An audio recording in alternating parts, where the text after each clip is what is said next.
Welcome back viewer. South Tamil Nadu வெதர்மேனோட November 16ஆம் தேதிக்கான வானிலை அறிக்கை விரிவாக பார்க்கலாம். ஸோ இப்போ பார்த்தீங்கன்னா தென்மேற்கு வங்கக்கடல் மற்றும் அதனை ஒட்டியுள்ள ஸ்ரீலங்கா கடல் பகுதியில் காற்றழுத்த தாழ்வு நிலை நீடிக்குது.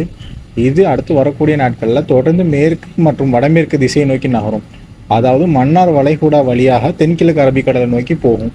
ஸோ இது போகிறப்ப நமக்கு தென் தமிழகத்தில், அதுவும் கோஸ்டல் தமிழ்நாடு, என்டையர் கோஸ்டல் தமிழ்நாடுல மாட்ரேட் டு ஹெவி ரெயின்ஸ் இருக்கும். ஓரிரு இடங்களில் மிக கனமழை எதிர்பார்க்கலாம்.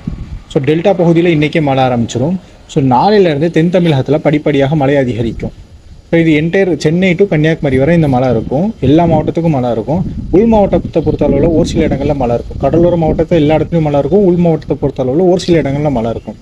ஸோ அதாவது இது மன்னார் வளைகுடாவுக்கு வர்றப்ப கொஞ்சம் இன்டென்சிஃபை ஆகி நமக்கு நல்ல மழையை தரும். தென்கோடி மாவட்டத்தில் குமரி, நெல்லை, தென்காசி, தூத்துக்குடி போன்ற பகுதியில், ராமேஸ்வரம், ராமநாதபுரம் ஆகிய பகுதிகளெல்லாம் நல்ல மழை கொடுத்துட்டு தென்கிழக்கு அரபிக்கடலில் போய் வலுவிழந்துடும். இதுக்கப்புறம் 21ஆம் தேதி மறுபடியும் ஒரு காற்றழுத்த தாழ்வு நிலை, அதாவது மன்னார் வளைகுடா வழியாக தென்கிழக்கு அரபிக்கடலை நோக்கி போகும். அது குமரியில் வலுவடையும்.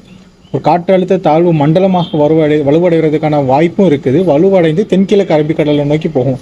அதுக்கப்புறம் இன்னொரு காற்றழுத்த தாழ்வு நிலை வரும். அது வட மற்றும் வடமேற்கு திசையை நோக்கி போகும்.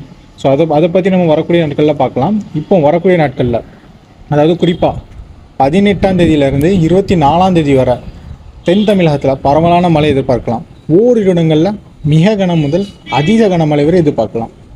ஸோ நல்ல மழைக்கான ஒரு வாய்ப்பு இருக்குது.